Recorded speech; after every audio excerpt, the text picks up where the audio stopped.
Friends, welcome to my education tutorial channel. आज देखिए हम क्लास 10th है जो कि हमारा यूपी बोर्ड प्रश्न पत्र है। यहाँ पे हम कुछ प्रश्न पत्र सॉल्व करेंगे जो कि हमारा क्लास 10th का है और व्याख्या सहित यहाँ पे हम आपको बताएंगे। तो यूपी बोर्ड का मतलब ये है, यहाँ पे आपके द्वारा क्वेश्चन में जो पेपर आने वाला है उसी का प्रश्न पत्र हम यहाँ पे सॉल्व करेंगे, जो कि आपके लिए एक मॉडल पेपर बन जाएगा। क्योंकि आपका पेपर तो हम यहाँ पे सॉल्व नहीं कराएंगे, यहाँ पे आपके लिए क्या है, एक मॉडल पेपर है और अन्य बच्चों के लिए ये पेपर हो चुका है। तो यहाँ पे आपके लिए क्या है, एक मॉडल पेपर है। तो आइए हम देखते हैं कि आपके बोर्ड में कैसा पेपर आ सकता है। तो चलिए स्टार्ट करते हैं। देखिए यहाँ पे ये पहला क्वेश्चन क्या है। पहला क्वेश्चन है कि निम्नलिखित कथनों में से कौन सी कथन मतलब सही है, उसका पहचान आपको करना है। और ये कितने नंबर का होता है, ये आपका यहाँ पे 1 नंबर का है। तो ये ऑप्शनल है। पहला कि निम्नलिखित कथनों में से कौन सा सही है। तो देखिए यहाँ पे क्या है, पहला है श्रीनिवास दास ख्याति प्राप्त नाटककार थे, जो कि ये गलत है। अब दूसरा क्या है, दूसरा है कि चिंतामणि के लेखक हरिकृष्ण प्रेमी थे, क्योंकि ये भी गलत है। चिंतामणि के लेखक हरिकृष्ण प्रेमी नहीं थे। ये सब क्या है, दोनों गलत हैं। अब तीसरा यहाँ पे देखिए, तीसरा है कि झलमला कहानी संग्रह के लेखक पदुमलाल पुन्नालाल बख्शी थे, और ये एकदम सही है। इसके जो लेखक थे वो यही थे, कौन थे, पद्मलाल पुन्नालाल बख्शी। ये आपका ऑप्शन यहाँ पे क्या है, सही है, ये वाला। और यहाँ पे चौथा देखिए, गोविंद बल्लभ पंत भारतीय युग के प्रमुख उपन्यास से, जो कि गलत है, क्योंकि इसमें से कोई एक ही सही हो सकता है। जब हमारा यहाँ पे तीसरा सही हो गया तो अन्य जो भी ऑप्शन होंगे वो क्या होंगे, वो गलत होंगे। अतः यहाँ पे अगर देखा जाए तो ये हमारा तीसरा वाला सही है। अब देखिए यहाँ पे दूसरा क्या है, दूसरा ख है। देखिए एक ही क्वेश्चन नंबर 5 में से ही आपसे 5 प्रश्न पूछेगा। तो देखिए यहाँ पे पहला तो क है, ऐसे ख ग घ अंग, ये 5 क्वेश्चन करेगा आपसे, जो कि एक एक नंबर के 5 होंगे। तो देखिए पे ख वाला क्या कहता है कि निम्नलिखित कृतियों में से किस कृति के रचयिता का नाम लिखिए। मतलब किसी एक कृति के रचयिता का आपको नाम लिखना है।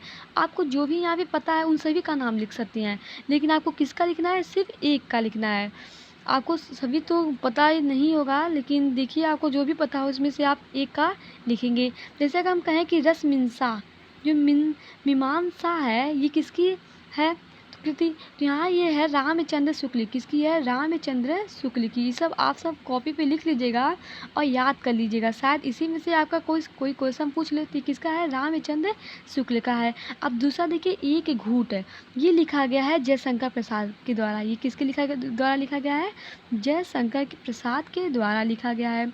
अगला काम यहाँ पे देखिए,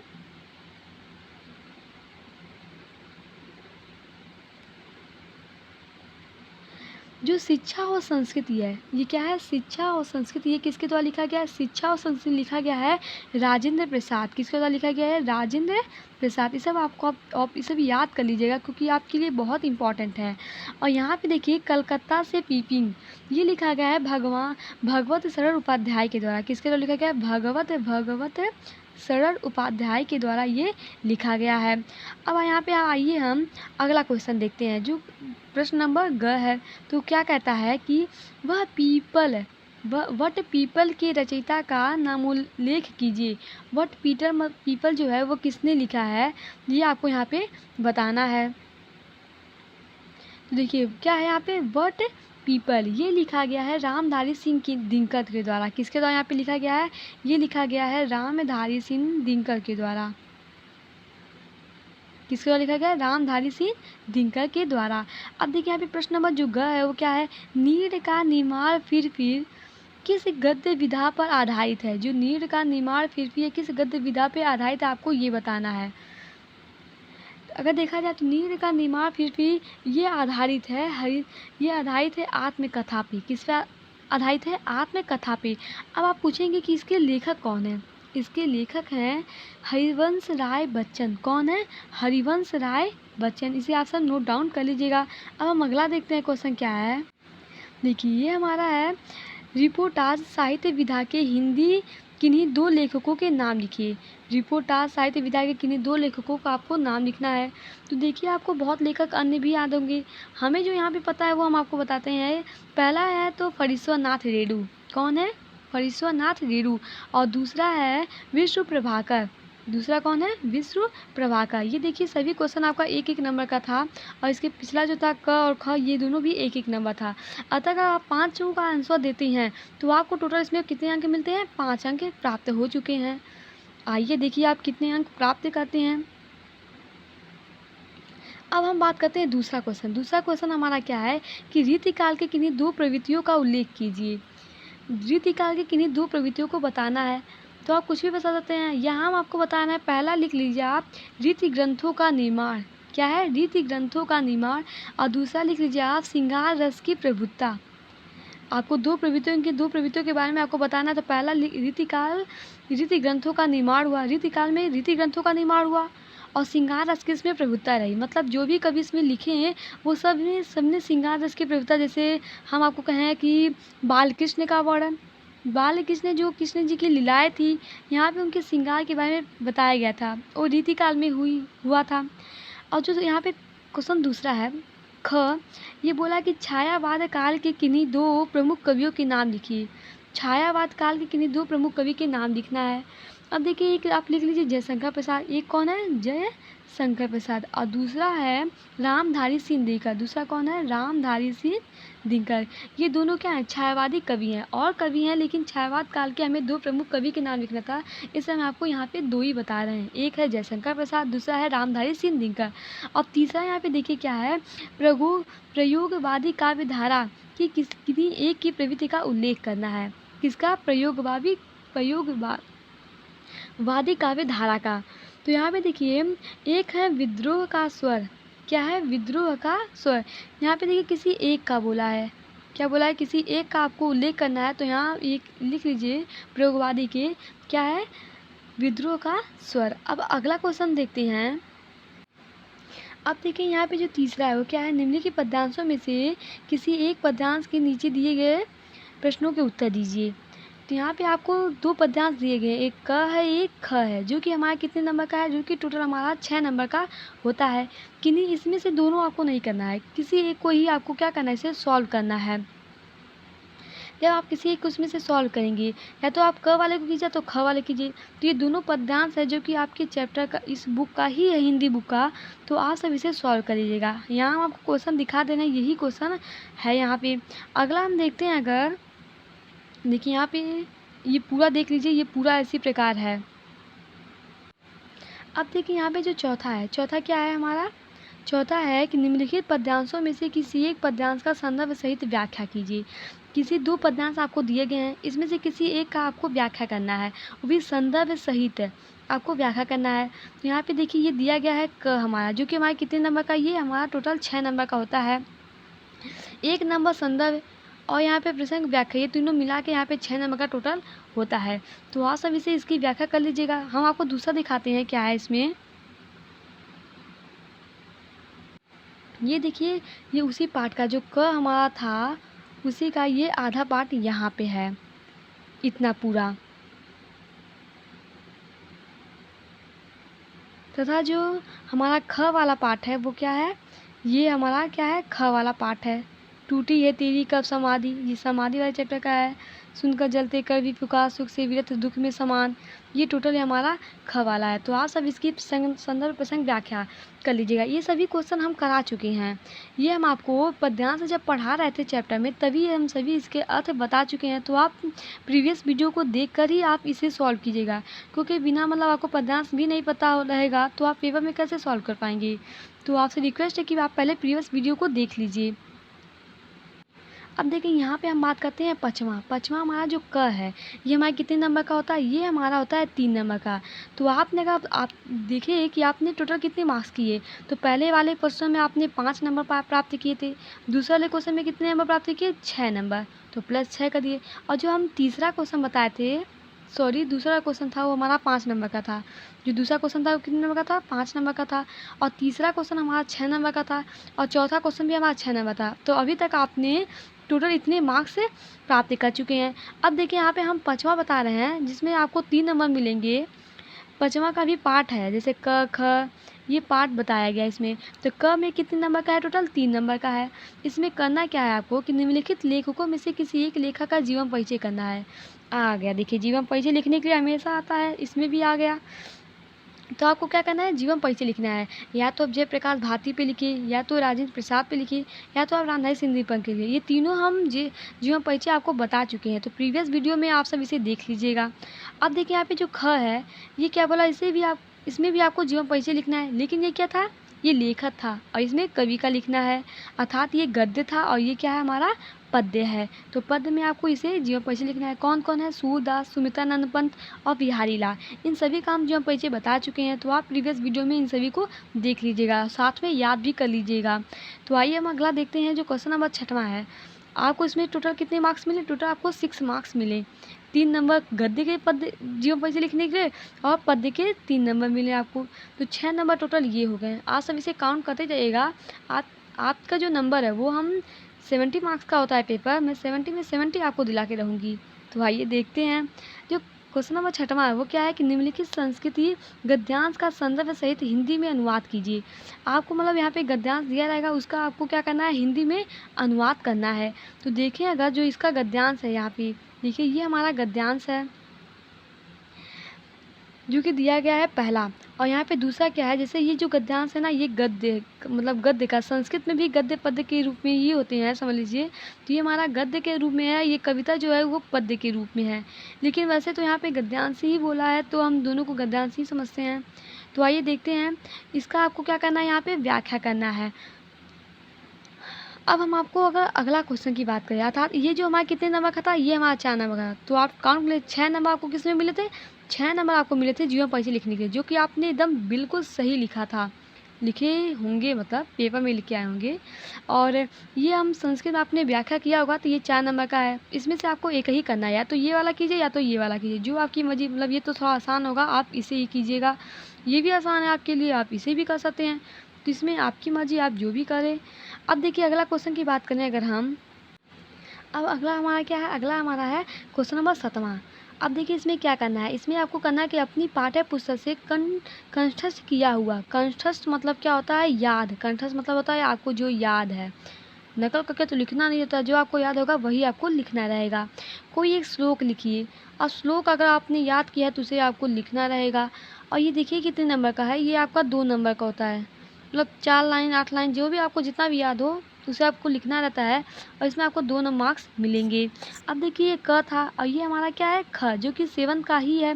इसमें आपको क्या करना है कि निम्नलिखित प्रश्नों में से किन्हीं 2 प्रश्नों के उत्तर देना है, जो कि संस्कृत में आपको उत्तर देना है, मतलब हिंदी में तो उत्तर देंगे नहीं, क्योंकि संस्कृत का क्वेश्चन आपको संस्कृत में ही उत्तर देना रहता है। तो यहाँ पे देखिए पहला है, भारतीय संस्कृत का संगम स्थलीय क्या है। दूसरा क्वेश्चन है कि यानेन क वर्धते, और तीसरा है चंद्रशेखर का आसित ज्ञानम कुत्र संभवती। ये आपको 4 क्वेश्चन दिया गया है, इसमें से किन्हीं 2 को करना है। अब जो चारों में से आता है आप उसी को बस कीजिएगा, एक्स्ट्रा मत करके आइएगा, क्योंकि मार्क्स तो आपको 2 ही नंबर मिलेंगे, चाहे आप सब कुछ कर लीजिए इसमें क्यों ना। अब देखिए 8वां जो क्वेश्चन है, इसमें भी क ख ग 3 प्रकार में इसे डिवाइड किया है। पहले में बोला है क वाले में कि करुण अथवा हास्य रस की परिभाषा और उदाहरण दीजिए। करुण और हास्य रस को, इसमें से किसी एक का, मतलब या तो आप हास्य रस का दीजिए या तो आप करुण रस का, साथ में उदाहरण भी आपको देना है, परिभाषा के साथ साथ आप उदाहरण। बच्चे क्या करते हैं ना, परिभाषा लिख के चले आते हैं और कहते हैं मुझे मार्क्स नहीं मिला। अरे पागल, जब उदाहरण लिखोगे तब ना मार्क्स मिलेगा। तो आपको क्या करना है, करुण रस और हास्य रस की परिभाषा सहित उदाहरण भी लिखना है, जो कि हमें कितने नंबर मिलेंगे, 2 नंबर मिलेंगे। 1 नंबर आपको परिभाषा के लिए, 1 नंबर उदाहरण के लिए। उदाहरण नहीं लिखेंगे तो 1 नंबर काट लिए जाएंगे आपके। अब देखिए यहाँ पे जो ख वाला है, इसमें आपको क्या करना है, इसमें दिया गया है कि उपमा अलंकार व रूपक अलंकार, उपमा अलंकार और रूपक अलंकार की परिभाषा उदाहरण सहित आपको देना है। ये रूपक अलंकार, ये जो अलंकार है ना, इन्हें हम आपको पद्यांश बताते समय भी अलंकार बताए हैं, क्योंकि मतलब हर एक पद्यांश में एक अलंकार जरूर रहता है, 1-2 अलंकार, तो हम आपको वहाँ पे अलंकार की डिफिनीशन भी साथ में बता चले आए हैं। अगर आपने वीडियो शुरू से देखे होंगे तो आपको अलंकार तो बिल्कुल आ गया होगा, एकदम से आ गया, समझ में आ गया होगा, तो आप सब उन्हें जरूर देख लीजिएगा। ये आपको इसमें से किसी एक का देना है, या तो आप रूपक अलंकार लिखिए या तो उपमा अलंकार लिखिए, और उदाहरण भी आपको देने हैं। कितने मार्क्स मिलेंगे आपको, 2 नंबर मिलेंगे। तो अभी तक आप फुल मार्क्स प्राप्त कर चुके हैं। और ग देखिए क्या है, ग में है रोला अथवा सोरठा, छंद की परिभाषा और उदाहरण देना है। छंद भी आपसे पूछा जाता है, रोला और सोटा किसी एक का करना है, और परिभाषा के साथ साथ उदाहरण भी देना है। अक्सर बच्चों को उदाहरण इसके याद नहीं होते हैं, लेकिन आज तो महान है, आज तो इसे ज़रूर याद करेंगे, मुझे विश्वास है। अब आगे देखिए अगर, तो जो 9वां क्वेश्चन है, 9वां क्वेश्चन में क्या कहा है ये देखिए हमारा नवा क्वेश्चन है। इसमें बोला है कि निम्नलिखित उपसर्गों में से किन्हीं तीन के मेल से एक शब्द बनाइए। मतलब इतना आपको उपसर्ग दिया गया है, इसमें से किन्हीं तीन के मेल से। यहाँ पे 6 आपको दिए गए हैं, अनु, अन, सह, अप, उप, अभि। ये तीनों दिए हैं, तीनों से आपको क्या करना है, किसी तीन का 6 दिए गए हैं, आपको किसी तीन का यहाँ पे उपसर्ग बनाना है। तो आप कुछ ही बना सकते हैं। जैसे उपसर्ग का मतलब क्या होता है, सबसे पहले आपको जानना ये जरूरी है। उपसर्ग का मतलब होता है आगे जुड़ना। जो मतलब हम शब्द के आगे जुड़ते हैं वो वही हमारा क्या होता है, वही हमारा उपसर्ग हो जाता है। जैसे यहाँ पे अगर हम अन की बात करें, यहाँ पे हम आपको सॉल्व भी करा दे रहे हैं।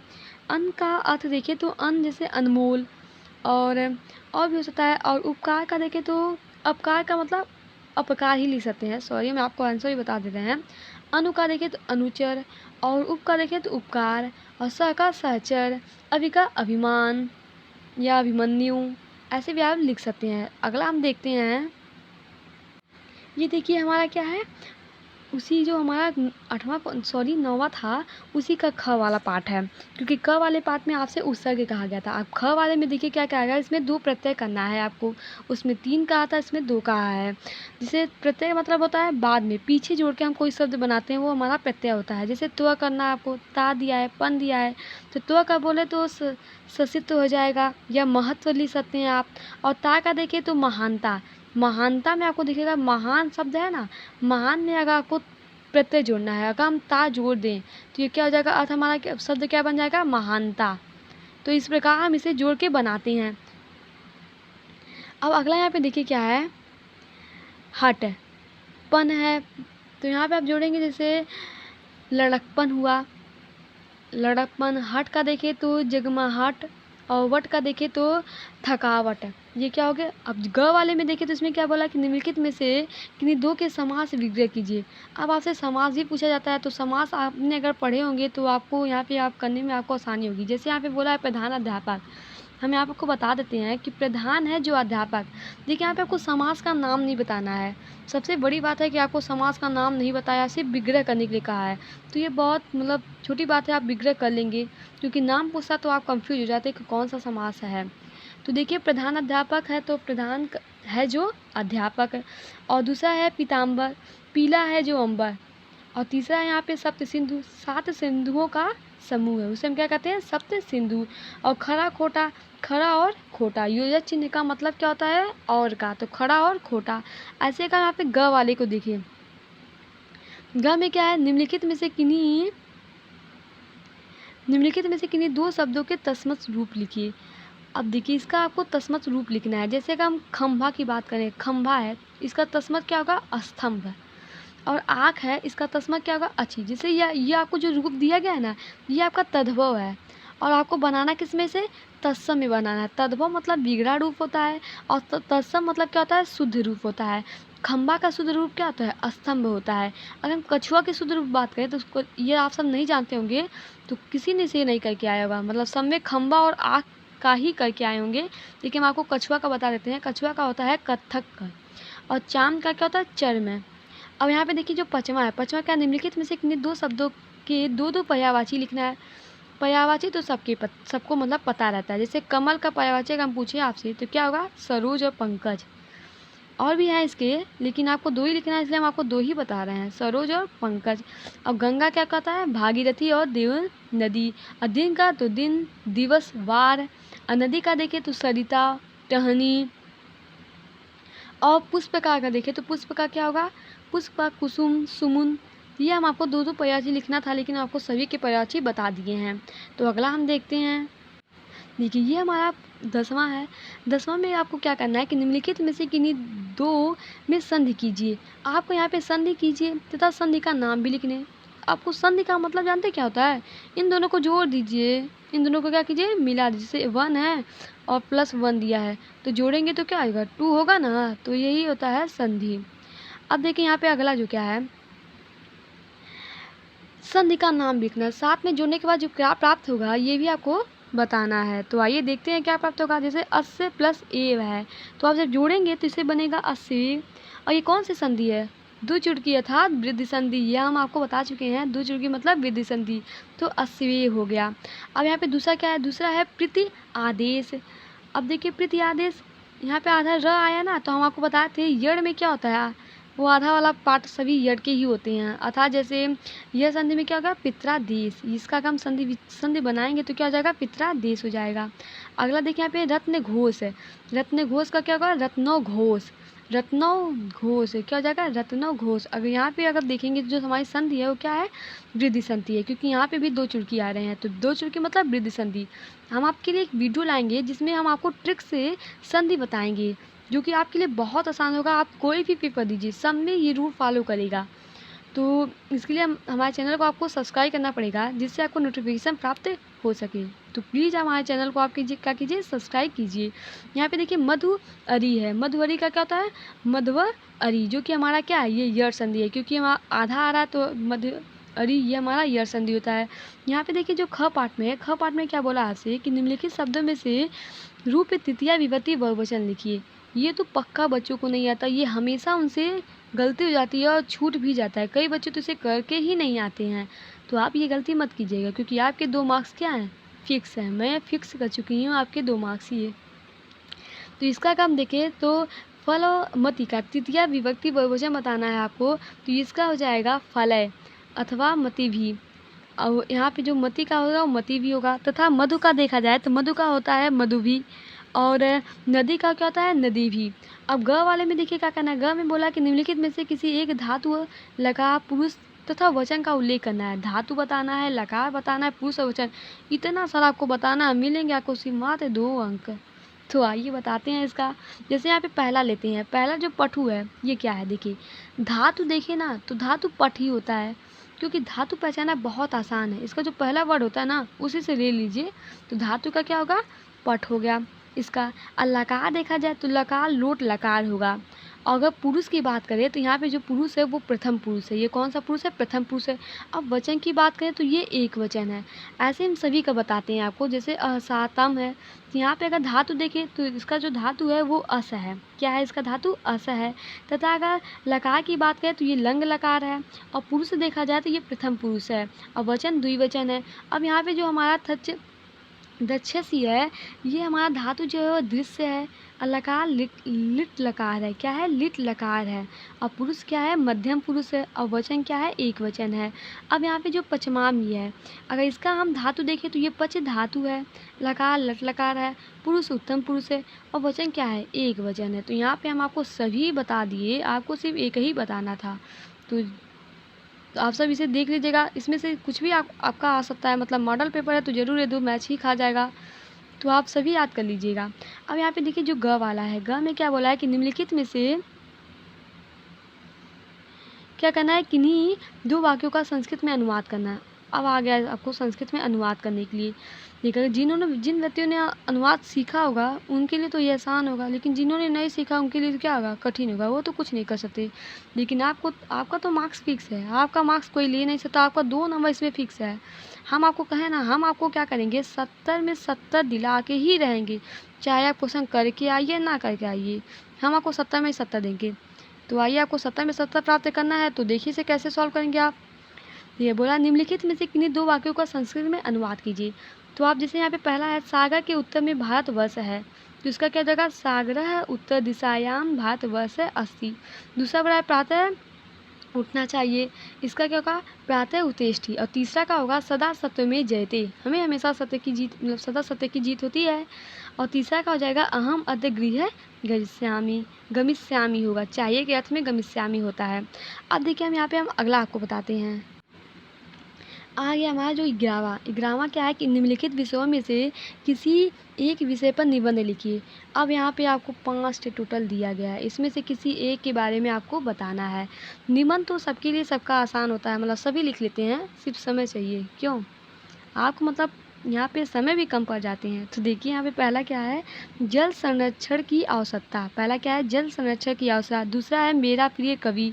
तीसरा है यातायात नियमों का पालन। और चौथा है छात्र जीवन में अनुशासन का महत्व। पाँचवा क्या है, बेरोजगारी की समस्या। ये आपको 5 है, तो आपको जो इसमें से आता होगा अच्छे से वो आप लिखिएगा। हमें लगता है ना सबसे अधिक बच्चे क्या लिखेंगे, बेरोजगारी की समस्या या छात्र जीवन में अनुशासन का महत्व, ये लिखेंगे क्योंकि आप सब एक छात्र हैं और आप सब अच्छे से जानते हैं कि आपके जीवन में जो अनुशासन का महत्व है, अनुशासन ये क्या है, ये आपको अच्छे से पता होगा। इसे आपको बताने की ज़रूरत नहीं है, हमें पता है कि आप इसमें मार्क्स पाएंगे। जितने भी मार्क्स का है ये आपको फुल में फुल मिलेगा, क्योंकि मार्क्स देने वाला कौन है, हम देंगे आपको। अब देखिए यहाँ पे 12वां क्वेश्चन क्या है, जो कि हमारा ये क्या है, लास्ट क्वेश्चन है। आप सब तो बहुत खुश हो जाएंगे, लास्ट क्वेश्चन करने जा रहे हैं। तो देखिए क्या है, अपने पठित खंड काव्य के आधार पर निम्नलिखित प्रश्नों में से किसी एक प्रश्न को करना है। इतने सारे आपको क्वेश्चन दिए गए हैं, इसमें से किसी एक को करना है। आपके पास तो आसन बहुत है करने के लिए, लेकिन जानते हैं ये जो आपको करना रहता है ना, ये आपके ज़िला के हिसाब से होता है कि कौन सा ज़िला है, उसके हिसाब से आपको यहाँ पे करना रहता है। तो हमको प्रीवियस वीडियो में बता चुके हैं कि आप इसे किस प्रकार मतलब यहाँ पे सॉल्व करते हैं, क्योंकि बहुत बच्चे हैं ना वो पढ़े तो रहते हैं, सभी कहानियाँ यहाँ पे जो सभी है सभी को पढ़े रहते हैं और क्या करते हैं मतलब पहला ही सॉल्व करते हैं, ये नहीं देखते हैं क्योंकि ज़िला के हिसाब से क्या उन्हें सॉल्व करना है। तो देखिए यहाँ पे कुछ दिए गए हैं, आप सब इसे देख लीजिएगा, जो कि 3 नंबर के हैं, तो आप थोड़ा कम ही लिखेंगे तो भी आपको 3 मार्क्स मिल जाएंगे। क्योंकि अधिक नंबर का होता है तो आप लिख लेते हैं, यहाँ पे 3 ही नंबर का है तो थोड़ा सटीक में लिखिए, लेकिन अच्छा लिखिए, जिससे मतलब टीचर को लगे कि हाँ कि बच्चे ने पढ़ के आया है और आपकी भावनाओं को ज़रूर समझेगा।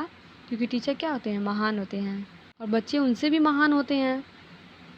देखिए आगे इसी प्रकार आपको दिया गया है, यहाँ पे च ख ज ऐसे झ तक दिए गए हैं, हम आपको आगे दिखाते हैं। ये देखिए झ ज, ये आपको सभी यहाँ पे दिए गए हैं। तो आई होप आपको मतलब जो भी हम यहाँ पे क्वेश्चन सॉल्व कराए हैं या जो क्वेश्चन बताए हैं वो सभी आपको आते होंगे। नहीं आता है तो आप इसे एक बार सॉल्व कर लीजिएगा, क्योंकि ये आपके पास ही रहने वाला है वीडियो, जब मन तब आप इसे खोल के देख सकते हैं। अब जो एक कॉपी पेन लेके इसे आप सॉल्व कीजिएगा, आप खुद से आंकिएगा अपने आप को कि मैंने कितना सॉल्व किया या कितने नंबर पाया, जिससे आपको ये मालूम चलेगा ना कि आप बोर्ड में कितना मार्क्स पा सकते हैं। तो आपको ये पता चल जाएगा। मेरे हिसाब से आपको 70 में 70 मिलेगा, आप चिंता मत कीजिए, क्योंकि मैंने सभी यहाँ पे क्वेश्चन सॉल्व करा दिए हैं। तो आपको कितने मार्क्स मिले हिंदी में, 70 में 70, फुल में फुल मार्क्स मिले हैं और 30 नंबर स्कूल से आपकी जिम्मेदारी है लेने की। तो thank you watching my this video. और जो अन्य पेपर है, क्योंकि हम पेपर 7 लिए हैं, 7 सेट लिए हैं, जो 7 सेट आते हैं तो हम सातों सेट आपको यहाँ बताए हैं। ये हमारा पहला सेट था, इसी प्रकार हम दूसरा, तीसरा और सातों सेट के बारे में डिस्कस करेंगे। तो हमारे चैनल को लाइक कीजिए, सब्सक्राइब कीजिए और शेयर कीजिए। Thank you watching my this video.